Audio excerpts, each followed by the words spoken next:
Hey guys, it's Judy from Nutrition with Judy.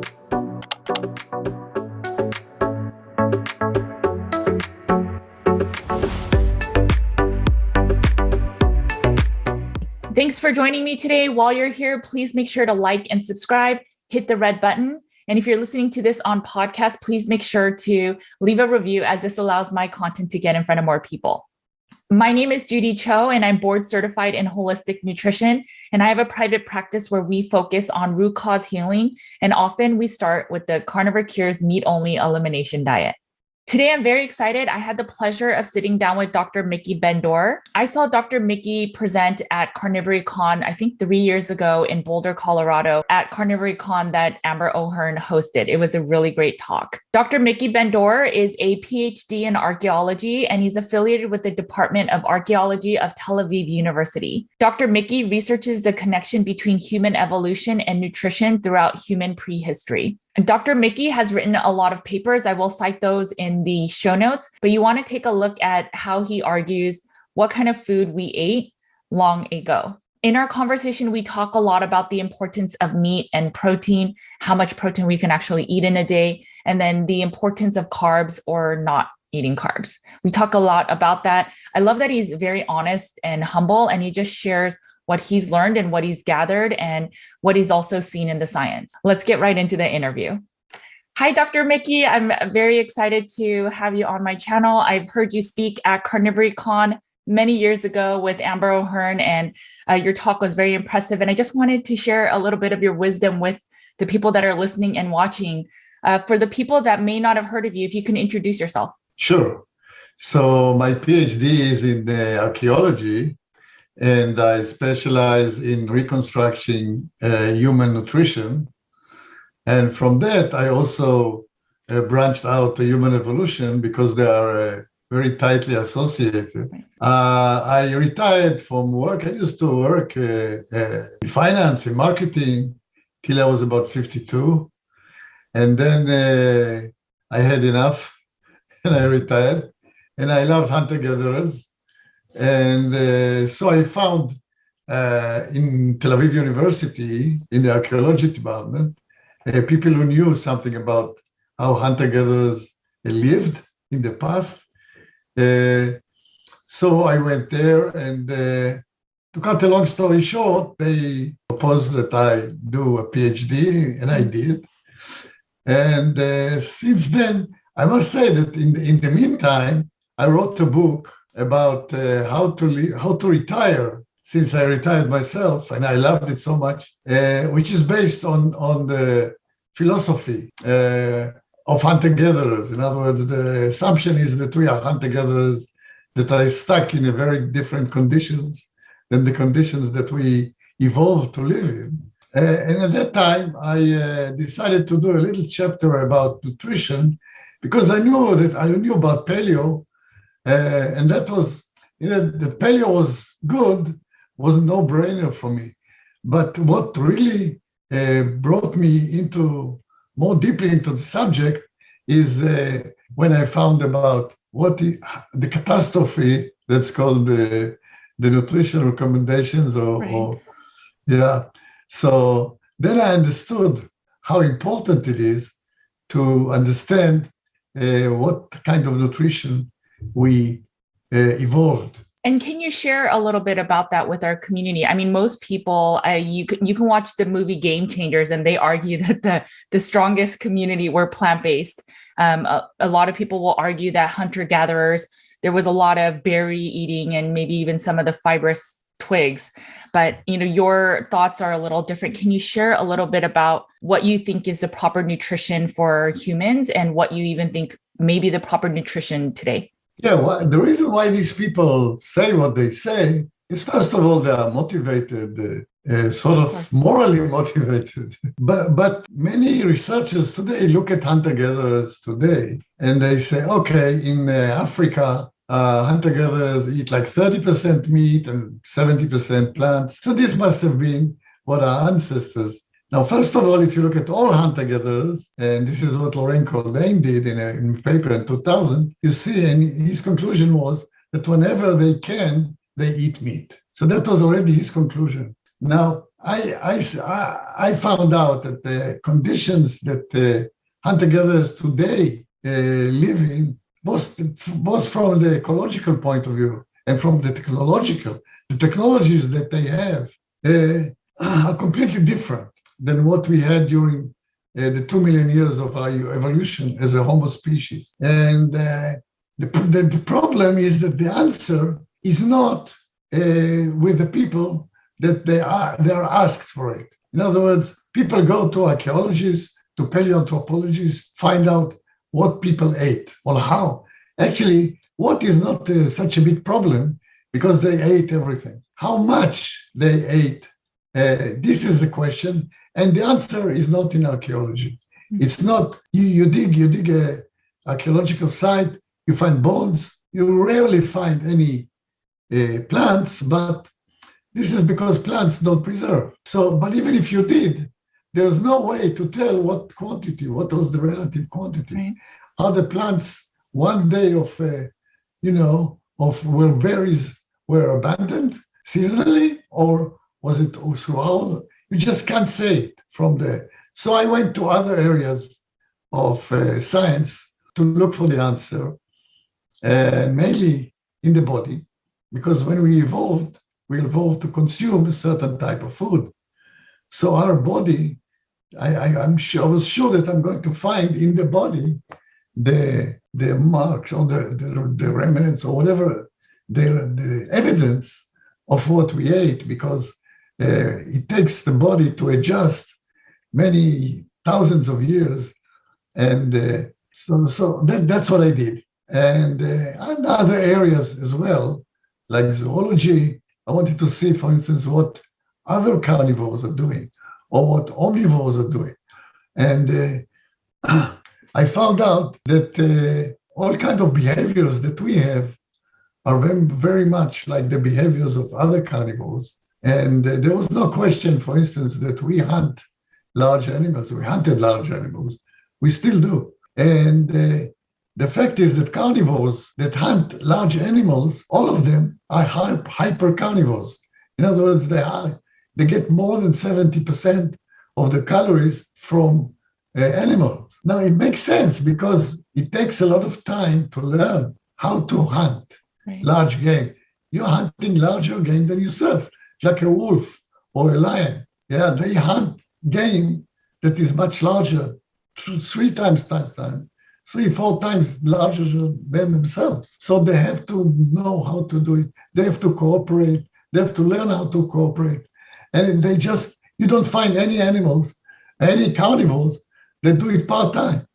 This is what they do. And there's no reason to think that humans could part-time hunt. And then the other thing that you have to take into account, and I'm an economist by education, but my BA is in economics, and my MA is in business administration. You have to take into account the costs of everything and the return that you have on the investment. So if you look even today, in today's condition where plants are more available than they used to be in the past, the energetic return on plants is about 10 times less than the energetic return on obtaining animals. So it's not like humans used to live somewhere and say, okay, well, let's take plants today. No, they just can't do it because they won't have enough energy.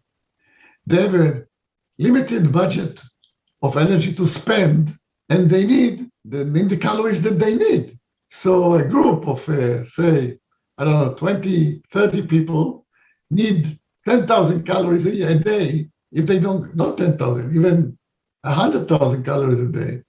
If they don't get it, they don't live.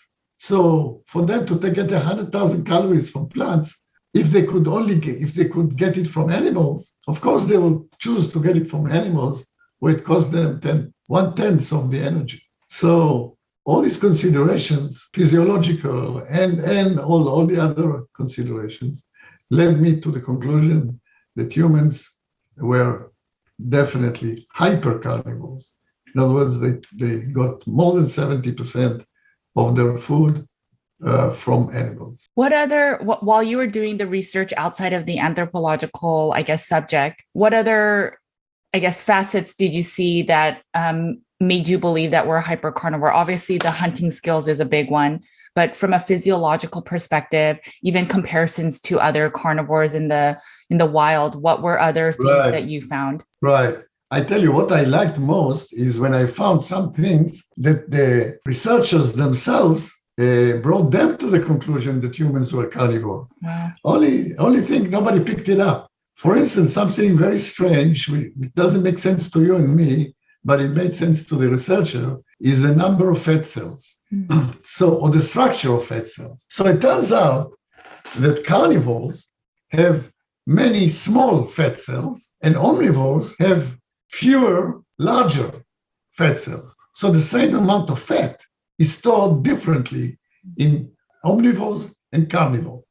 Apparently, it has something to do with insulin resistance, but I don't know enough, and I won't go into it. And of course, and they also say that humans are like carnivores. Actually, humans have even more carnivore than carnivores in this respect. So they have a higher amount of even smaller fat cells. So, and they say apparently humans were more carnivores than we think. So this is the thing that I liked a lot. The other thing was the acidity, for instance, of the stomach. Yeah. So omnivores have an acidity of about pH of about 4, right. and carnivores have about 2.2. Humans have 1.5. 1.5 is actually scavengers because the acidity is supposed to take care of the pathogens, among other things. And so they wrote that humans were scavengers, but humans, technically speaking, they were scavengers. Why were they scavengers? Because humans are a special type of carnivore. They can take the meat to a central place and sit on it for weeks and months and eat it, which is something that the lions, for instance, can't do because the hyenas come. And other carnivores, they have the capacity to eat very quickly, like a wolf, I read the other day, can eat like 9 kilos. So what, about 20 pounds in one setting of meat? Yeah, humans cannot do that. But we can take the meat, guard it, and eat it. So we need the high acidity, like we are actually, technically, we arrange ourselves to become scavengers, but we scavenge on our own hunt. So this is another. There are some others that are, for instance, the period to weaning in humans. We wean at about 2 years. And if you take a chimpanzee, they wean at about 5 years. So why do they wean it? And it so happens that carnivores wean earlier than omnivores. And it makes sense because, the quality of the food that you transfer your baby from mother's milk to meat and fat, the difference is not that great. But to go from mother's milk to a very starchy fruit, that's a big difference. So it takes time for the baby to adjust to it, much longer time. So another reason to think that humans were carnivores. There are many others. I mean, I could go all night. It's interesting that you brought up the insulin and the fat cells because it makes sense. A lot of people that end up eating a higher carb diet on the standard American diet, they start getting insulin resistant because the blood sugar keeps going up and then insulin has to keep shoveling away a lot of that sugar. But over time, the insulin resistance starts pretty early. I've had other guests on the channel where they talk about a little bit of a pouch on a child's belly is a sign of insulin resistance already starting. So I can see that. And our Western diet is very, very carb or very, plant-based friendly. And so it makes a lot of sense what you're saying. But if we just were to start eating meat, we don't have that same issue. Even if we're eating a lot of fat is not making us fat from the animal. And that's very interesting. And then in terms of the pH, so I find it so interesting. I focus on gut health, and we learned in nutritional therapy school that the pH is really low for adults, and most people we don't have enough of the stomach acid, or that our pH is higher than ideally it should be. But I find it so ironic that there's a lot of advocates in the carnivore space. The cancer space that will say our pH is off and that's why we're getting cancer. I don't know if you've been hearing that, or that. No, I haven't heard that. No. Okay, or that we need to drink alkaline pH waters. Really? Yes, so there's a lot of you can go to the grocery store and these waters are even more expensive than the standard bottled waters, and the pH is 9.0, 9.5, and people drink it because they're trying to alkalize their body. But if we think about it, in order to break down our foods and properly digest and absorb, as you're saying, we need 1.5, 2.0, but people are drinking this water with their food, and so it makes their pH go up a little bit, which will hinder proper digestion. And it's just a big marketing ploy, because I think every single one of those bottles is probably 50 cents to $1 more than the standard waters that don't have that. And it's unfortunate because it kind of makes sense from a logical perspective, but when you talk about the true stomach acid, it's wrong. And I think it's actually harming people. I think that we can never tell what the implications are. Right.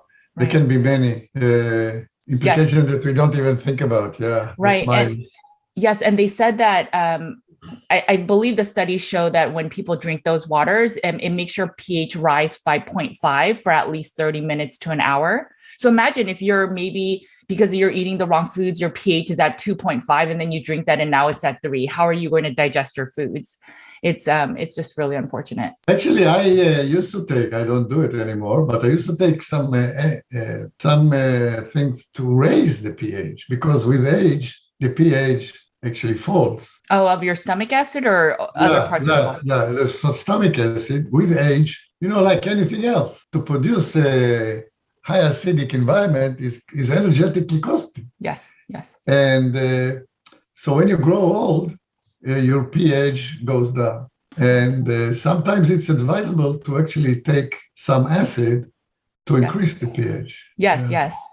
I would say that most of my clients that work with me, and they're not doing, so they're eating a very heavy meat-based diet, but they're still showing deficiencies in vitamin B, which we would never think that because they're eating a lot of meat, but it's because their gut function isn't ideal. And so they need to take a lot of that stomach acid, and it's supported. So from all your research, do you think that, we were kind of intended to eat plants if animals weren't available.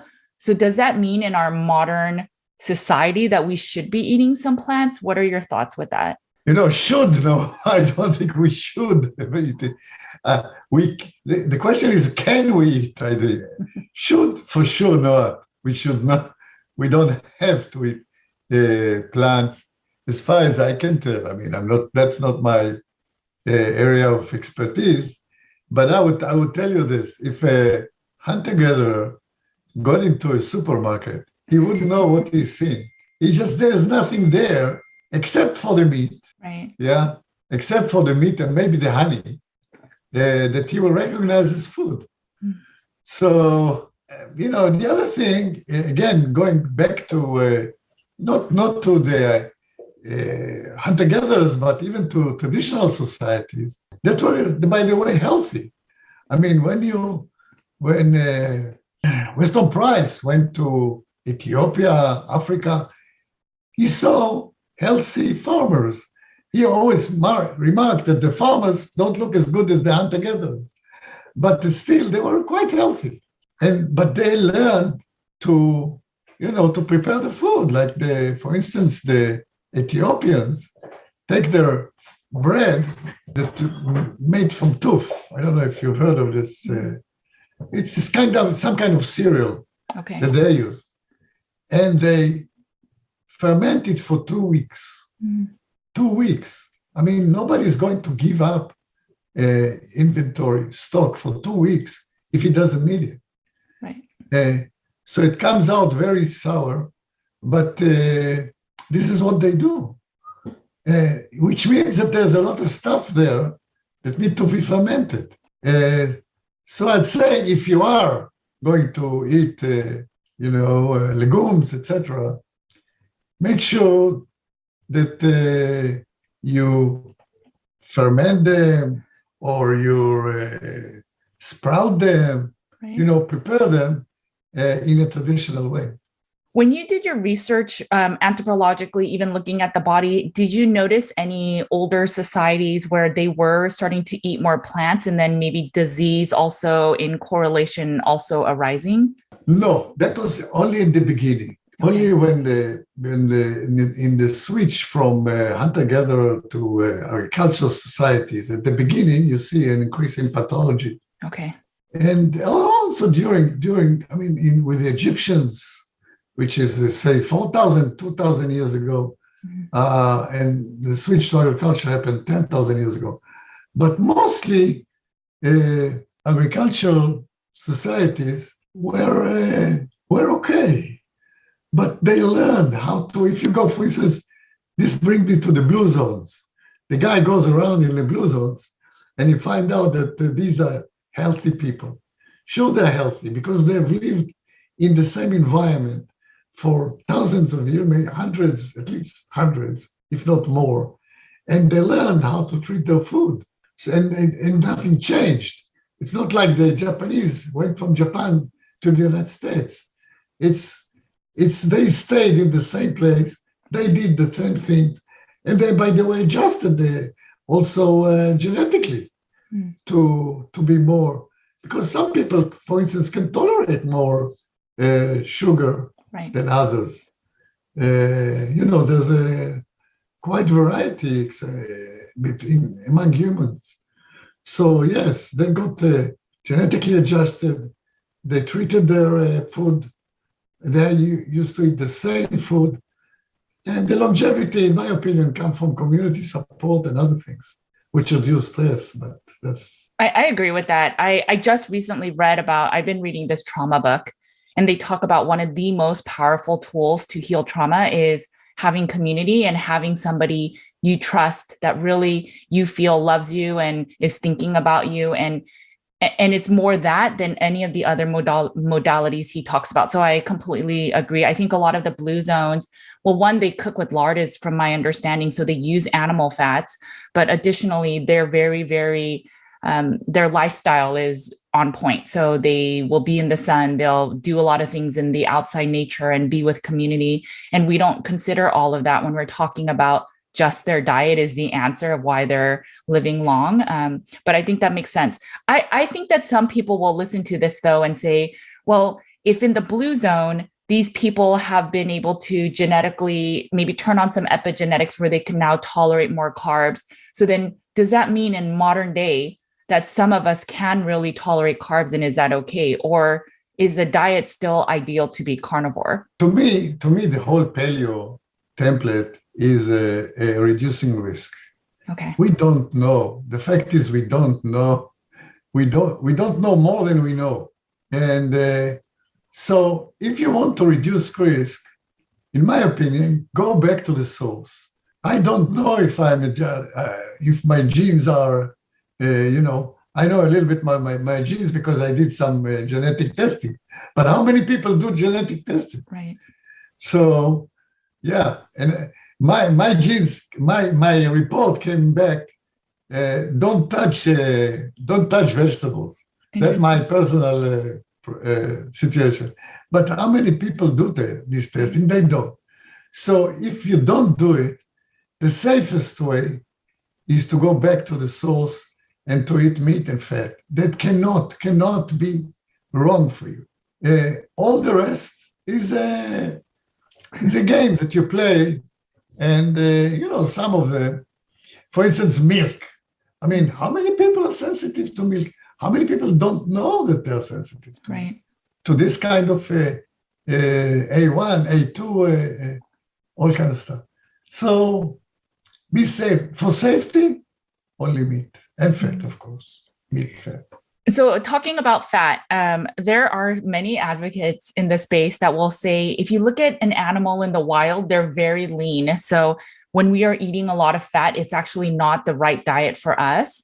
And that we should just be focusing on lean protein because, again, a cow in the wild or a grass-finished cow is very lean. And so fat is not ideal. I have worked with so many meat-only carnivores, and they do not do well with lean protein. They need it. They need the fat for hormones and such. So what is your thoughts about the fat. I mean, should we just be eating lean? Do you think all the animals out there were just lean? Well, one of the main difference between humans and other carnivores, because we entered the carnivore guild only 2 million years ago. Dogs, for instance, have been there for 30 million years, so 30 million years. We did not adjust to consume large quantities of protein. So the present knowledge say that it's about around the 4 grams per kilogram of body weight. So about 35% of the calories. That's the maximum we can do. If we eat more, the body will react because it cannot remove the urea that is the final product of using protein for energy. Yeah, you have the protein for structural needs. That's another story. But the protein, if you start to do gluconeogenesis, you have to remove the urea. So humans cannot and should not try to consume more than about 30. I don't think anybody does, by the way. It's just impossible. Try to eat that much meat. I want to see the person who ate 4 grams per kilogram body weight of protein. And don't forget, we're not talking about the weight of the steak. We're talking about 1/4 of the weight of the steak. So, and the rest in water. So I don't think that people can eat that much anyway. So what do you do? What do you complete it, the calories with? So in calories, it comes to about, if I remember correctly, something like 700 grams per, 700 grams. Depends on the weight of the body and depends also on the requirements, how much exercise you do, etc. So you have requirements for structural protein. But what do you do with the 65%? And then, of course, we go back to the beginning. So you need to go to fat. It's better to go to fat than to go to dangerous plant food. That's my opinion. Yeah, and that's what I see normally. So if some of the women are eating about 65% fat in terms of total calories, so that means that they're eating 35% protein. They're not doing as well. So then when I up them to 75, they're 75% fat. So there's a little bit of healing, I guess, grams of fat. And then they're sleeping better. Their hormones are better, but they start kind of gaining weight. And that's the part they don't like, because for gram, fat is more calorically dense than protein. But there are people, I'll give you an example. So in the carnivore space, there are people that will do days of just protein. So they will eat like pounds of chicken breast and nothing else. And so I don't know I think maybe that's 80% protein. I'm not even sure what the because I don't know. I doubt it. I really doubt it. Okay. I must say. I doubt the reports. There was I think, what's his name? I think Antonio or something. I don't remember the name of the researchers, but he took people that do a lot of heavy lifting, like semi-professional. And they were, I think it was in the context of checking some protein powder. Anyway, he made them eat 4.4 grams protein for body weight. Wow. Okay. Okay. So if you have to take the structural needs are high. So compared to other people, probably they are consuming another gram. So the net, let's say, is 3.4 gram per body weight that they had to transfer or they had to use for energy. And I think about 6 people retired. They said it's too much protein. They don't want to continue the test. And some other people had stomach aches, etc. So this was like in the limit. It's so clear that this was like the limit. And this is measured. All the reports that you read in the internet, okay, I doubt it. Do you think that the animals were a lot leaner? If we really need the calories, like 65% fat, I mean, I normally go a little bit higher than that with my healing clients, but if we have to get 65% fat, if people are saying that we're eating lean animals, where were we getting the fat? Is it just the fat around, the organs that are protective? I mean, what do you think? How did we get the fat when there were? Okay. First of all, factually, yes, the wild animals are leaner than domesticated animals. Yes. And this, by the way, is Darwin already wrote that domesticated animals were actually bred to be fatter. Mm. So just tell you why, how humans treated fat at that time. Yes. But if you look at the human behavior, you will see, and this is my first paper, that humans were looking for fat. So yes, animals were leaner, but humans looked for the fatter animals among the leaner ones. So the fatter animals are, for instance, large animals. So large animal will have 50, 60% fat on the calories. If you take the calories in the protein and fat, and then they used to hunt adults, what they call prime adults. Okay. Now this is a crazy behavior for a carnivore, because the prime adults, they are in the best conditions, they can run faster, they have more experience, and they're smarter. So I mean, normally, like wolf, for instance, they go after the young and the old, but the prime adults is a crazy strategy for a carnivore, unless he is looking for fat. And this is what this age group has. And what happened is that the people, professors that I learned from in university, they were digging archaeological site not far from Tel Aviv, about 15-minute drive from Tel Aviv. And they found teeth of humans that were very close to Homo sapiens. Now, Homo sapiens at that time, it was known that Homo sapiens appeared about 200,000 years ago. And that was, the teeth were from 400,000 years ago. Later on, in Africa, Homo sapiens of 300,000 years ago was discovered. But still, it's about 100,000 years ago before Homo sapiens was supposed to appear on the scene. So, and my partner since then, Ran Barkay, came up and he said, it's very interesting, because in the previous period, humans were hunting a lot of elephants. And from about 400,000 years ago, you don't find elephants in Israel, in the Levant, in our area. And I said, okay, this makes sense. So if there are no elephants, you have to hunt smaller animals. And smaller animals have less fat and are more difficult to hunt. This is something else that is difficult for paleoanthropologists to accept. It's easier to hunt large elephants, for instance, are quite easy, comparatively speaking, to hunt than smaller animals. Smaller animals escape. Elephants are so large, they just don't bother to escape. And since they don't bother to escape, it's easier to limit their, like you dig a pit on their way to the water hole, and they fall into a pit, and that's it. Right. They're finished. So they're easier to hunt, and they provide more fat. But once they're gone, you have to be more smarter to hunt smaller animals. You have to change your tools, all that stuff. So that was that paper.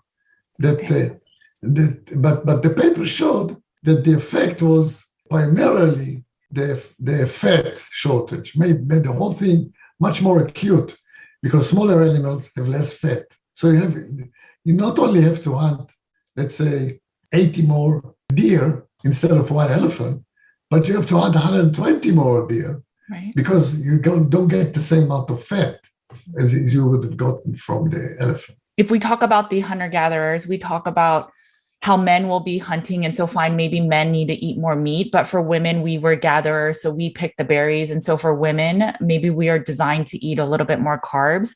I have seen my clients heal without any carbs, but do you think women maybe are more wired to eat more carbs than men? Your thoughts? I don't know. This is something that I just don't know.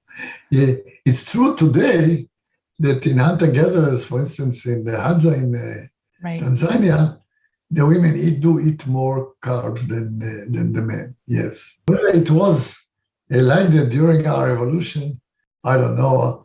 My feeling is that women used to participate in the hunts with the men. That's my, because a lot of the hunting should have been communal hunting. Right.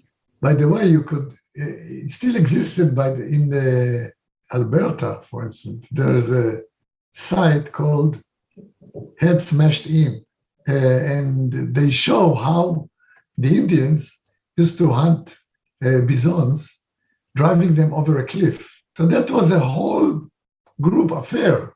I mean, it's not just the men, the kids and the women, everybody participated. And these guys ate very, very little plants. I know you're a fan of bone marrow. Can you talk a little bit about the importance of bone marrow? I love eating bone marrow. I know it's very high fat, but I know there's a lot of nutrition. Can you talk about why you like it so much? No, the only reason I didn't follow up the composition of bone marrow. I know it's fat, but what I know is that early humans ate a lot of bone marrow. Right. Because in every archaeological site, not in every, but in most archaeological site, you see that humans broke the bones in order to get to the marrow. So, and these were big animals with a lot of marrow. So it definitely, marrow was like almost daily. Wow. Maybe every second day or maybe every week, but much, much more prevalent than we have today. We are today. So just as a matter of the paleo template, whatever we ate in the past, it's safest to eat now. I would have got more marrow if I could, yeah. So if I were to guess, if I'm asking you what you think the ideal diet is today, it's looking back a little bit of what our ancestors ate. And do you think that's the ideal diet for us too now, even though we're like city dwellers, we're not as much outside? Do you think it's the same? Do we need to eat the same? Should we be living the same? It's very difficult. I will tell you what the ideal. By the way, I tried all of it. I tried the normal one, paleo, keto, carnivore. Carnivore was the best. Yeah. I felt the best. More awake. I was thinner, although I ate a lot of fat. Yes, me too. So it didn't seem to affect me. And carnivore, you feel the best. But, it's not easy. That's we have to admit it. Yeah. Especially for people with a lot of friends and that go out a lot. Yes. And visit a lot. It's very, very difficult. My friends always ask, what should we do? What you're coming to drink? They send questions. Are you allowed to eat that? And it's uncomfortable to be considered like, I know you mentioned in a talk before that our brain is shrinking. Why do you think that's happening? And what are your thoughts about why that may be happening? Well, it starts with the explanation why the brain grew in the first place. Okay. So the explanation is that we needed to hunt. And then we needed to hunt smaller animals. Like I said, we had to become smarter. Now, brain is very costly. In terms of energy?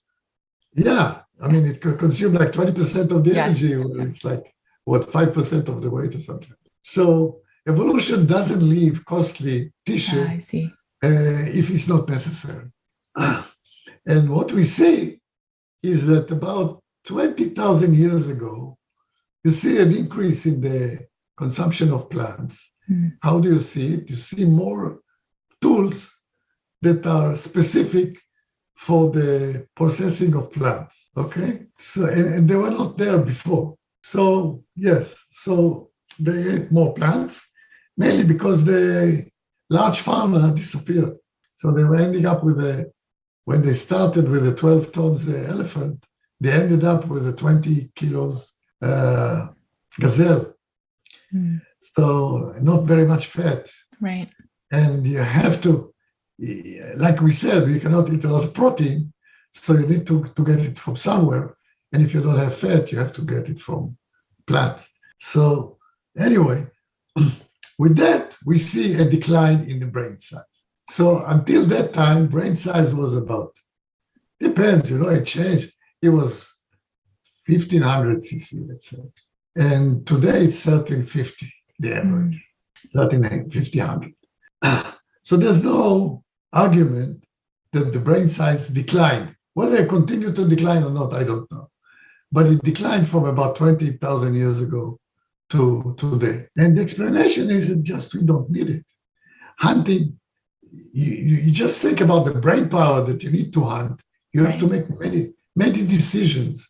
You have to know a lot about nature. It's all dynamic, very dynamic situations. But if you're a farmer and you sow the field, at the end of summer, and you wait, and then you pick up the wheat. I mean, it's not a big intellectual challenge, is it? Right. So that's my opinion, why the brain shrunk. Did it look like the brain shrinkage was only in a snapshot of time, so around the 20,000 year mark that it showed it, or has it been steadily declining since then? Do you know? It has been steadily declining since 20,000, but I don't know if it continues or not. That I don't know. I wouldn't be surprised with the diet these days, but I mean, only time will tell. I think I'm not sure it's because of the diet. The question is, do we need it or not? Right. And right now we farm out a lot of our needs to our phone and other things. So maybe we don't need that much brain. So in closing, I mean, would you say that most people should eat a very meat heavy diet, including children, women, men, of all ages? Do you think that's the best way to eat, or ideal way to eat? Yeah. We can close quite a few hospitals if we do that. Yeah, for sure. So where can people find you and your research and all of the work that you do? Research, if you really want to start reading papers, go to Google Scholar and put my name there. Okay. But or ResearchGate, it's another site that I use.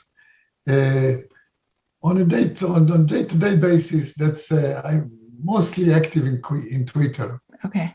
I'm not that active, but I'm active there, and can also be contacted via Twitter. Okay. And I have a blog, but I'm not very active there either.